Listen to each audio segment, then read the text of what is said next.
Bienvenue dans la Minute des Parents avec Sandrine. Bonjour à tous. J'espère que vous avez passé un week-end des plus agréables.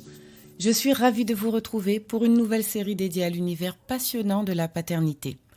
Messieurs, vous venez d'apprendre que vous allez devenir papa ? Félicitations, c'est une très grande nouvelle.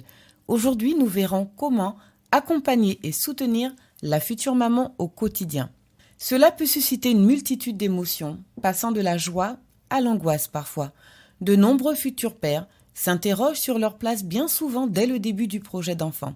Mais pas de panique, vous avez 9 mois pour vous préparer à l'arrivée de votre enfant et vos inquiétudes sont parfaitement normales. Durant cette période très particulière, vous allez devoir accompagner et soutenir la future maman, mais aussi avancer doucement vers votre propre paternité. Dès le début, il est essentiel de soutenir la future maman, car les 9 prochains mois seront un marathon émotionnel et physique pour elle. Les premières semaines peuvent être difficiles, avec les nausées matinales qui sont parfois très intenses. Pour la soulager, chargez-vous autant que possible de la préparation des repas. Vous lui éviterez ainsi d'avoir à manipuler des aliments qui l'écœurent. Pensez aussi à lui amener quelque chose à manger avant qu'elle se lève le matin. Cela permet souvent d'atténuer les nausées. Ce petit geste peut faire toute la différence. La grossesse est une période fatigante. Soulagez-la autant que possible des tâches ménagères et encouragez-la à se reposer. Si vous trouvez parfois qu'elle ne se ménage pas suffisamment, discutez-en avec elle et offrez-lui votre aide et votre soutien afin qu'elle puisse ralentir le rythme. Vous pouvez aussi être surpris par ses sautes d'humeur. Elles sont notamment liées aux hormones qui entraînent bien souvent une sensibilité à fleur de peau. Soyez patient, à l'écoute, rassurez-la si elle se montre angoissée et soyez compréhensif. De plus, au 2e trimestre, le poids du ventre se fait sentir et rend pénible toute activité physique et même la simple station debout.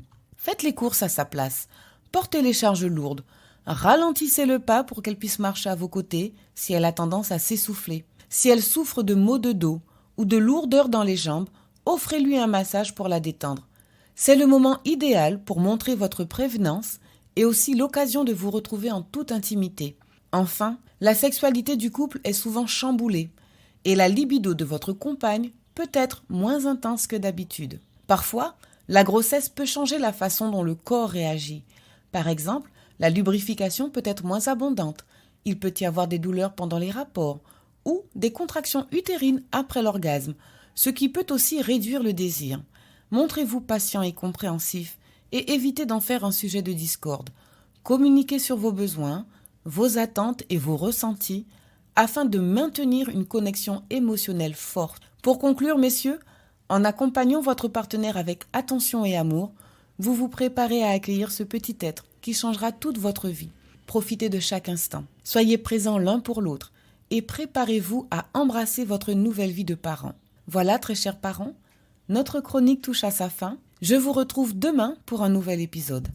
Si vous avez besoin d'aller plus loin, inscrivez-vous au prochain workshop Les Papas Modèles sur mon site www.fabriquedb.com. C'était la Minute des Parents avec Sandrine.